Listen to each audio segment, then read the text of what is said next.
welcome back to my channel. Yes, I'm wearing a shirt. I have a shirt on, it's just off the shoulder and you can't see it. It's been a minute since I've done a makeup look, and this one actually took a turn. I wanted to create a New Year's Eve glittery, awesome look, but then I got carried away with this pink color and I was like, this isn't really New Year's appropriate, but it's still cute. I was feeling really creative and I wanted to just play in makeup. I outdid myself this time because I've never created anything this advanced and this complex before. So I'm pretty proud of myself and it looks really good. So, but if you want to see how I created this pretty advanced makeup look, then keep on watching. First things first is skin prep. Skin prep is so important to your makeup application. So the first thing I'm going to do is moisturize my skin with my aloe vera gel, my Garnier Fructis day and night cream, and use a few droplets of my Beauty Bakery facial oil, which smells amazing. It smells like oranges. I don't know if that's what they have infused in it, but it smells really good. And I also moisturize my lips. Then I'm going to do something that I don't typically do. I usually do my brows first and then I conceal, but today I'm going to do it the other way. I'm going to conceal and then prime my lids first because I want to do my brows last. This makeup look is pretty dramatic and I don't want my eyebrows to pop out when my eyes are already dramatic. So I wanted to do my brows last. Then I'm going to work my shadow into my lids. I'm using this red shadow from the Morphe 3502 palette, which actually turned up pink on my lids, which actually worked out in my favor because that's what I wanted it to do. Then I'm going to lace over some yellow shadow over top of that just to blend it in and make it appear more orange and a little bit brighter.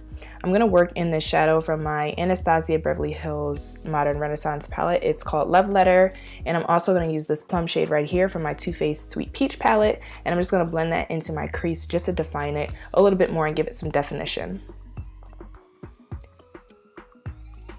So I'm just working that in with a small detailed brush. Using a smaller blending brush helps a lot when you're working product into your eyelids and into your crease. It just helps define the color a lot better. It helps the color spread in the spot where you want it to go. So that's why I like using smaller brushes for my crease. Then as you could see here, I just put some concealer down on my lid. I'm creating a cut crease effect. That is a little hard to do. But concealer definitely helps map out where you want your eyeshadow to lay. So I'm going to lay over this Poppin pink eyeshadow on my lids. This is from ColourPop. I will leave the specific names to all of these products on my blog, so please check the description box for that link so you can see every single product that I use because I don't have it displayed here anywhere in this video. Then I'm going to lay over this shadow, which I got a while ago. It's from Forever 21.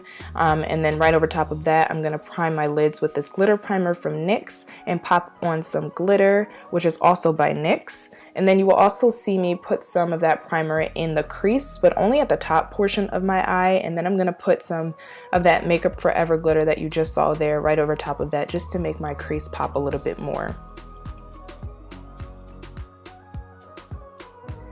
Then I'm going to use the same plum shade from the Too Faced Sweet Peach palette and just blend that into the outer V and inner V of my eyes, creating this halo effect, and also blending it towards the center part of my crease.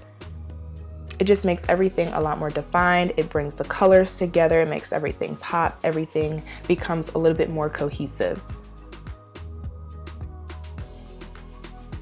So I'm going to add a little bit more of that Poppin pink magenta color into these areas that you see here, and also kind of touch up the glitter a little bit because it did kind of get lost when I started blending other colors into my lid. And eyes are finally done. Well, most of them.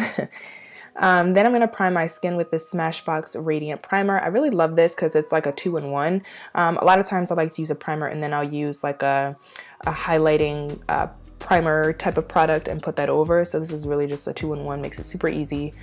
I'm also going to blend these two foundations together and mix it with my Anastasia highlighter. It's a liquid highlighter just to make my skin glow a little bit more. And I'm going to blend all that together in with my Beauty Blender.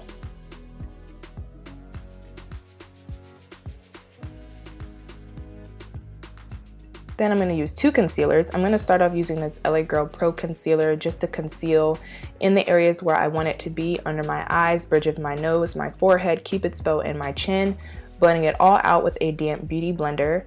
And then you'll see me use that other tube of concealer, this one right here by Bare Minerals. This is a little bit lighter than my skin color, but it also adds a brightening effect to my face. So I use one concealer that's a little bit closer to my skin complexion, and then I use the other one to brighten up.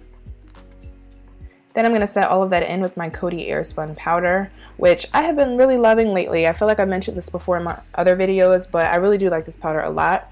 I'm going to set all of the foundation in with this shade called Teak from Bare Minerals, and then I'm going to go ahead and bronze up my skin a little bit with this Maybelline Fit Me powder. It's actually a foundation, but I use it as bronzer because it's a lot darker than my skin. I'm really going ham though with this contour. I very rarely contour my nose this way, but I felt like this look just needed it. It's already pretty bold and intense, so why not just go for it. I'm also going to do something that I don't typically do, and that's kind of clean up my contour with some of that setting powder as well. And I'm just going to bronze up my face a little bit more with this MAC Skin Finish powder and apply some of this blush. I don't typically apply bright pink blush, so I felt like this look needed it for sure because we're staying with the pink theme here. Then I'm finally going to do my eyebrows, which I kept them pretty natural. I mean, they're still intense because my eyebrows are pretty thick, but I didn't want to apply too much product. I did my lashes off camera, and like I said, I will list those products in my blog, so make sure you check the description box for that link. I'm going to highlight my face using this color called Tourmaline. It's from the Anastasia Beverly Hills highlighter palette. Then I'm going to lace over some Beauty Bakery loose highlighter, which I've been loving. I got this as a gift for Christmas and I absolutely love it. I'm going to line my lips with this NYX brown lip liner. I'm going to apply some Too Faced Melted Matte Liquid Lipstick. And then I'm going to put some NARS. This isn't like a lip gloss, it's not lipstick, it's a little bit of a in-between kind of situation. I'm going to put that on over top of that, and then this Anastasia Beverly Hills lip gloss I'm going to put over top of that. Alright, we've come to the end of this video. If you want to see more, be sure to give it a big thumbs up and also subscribe to my channel if you haven't already. Let me know what looks you want to see in the future because I'm open to creating any and everything, and I want to be able to play around a little bit more and build my skill level in makeup. So just let me know in the comments below, and I won't see you, but you will see me in my next video, so stay tuned. Bye.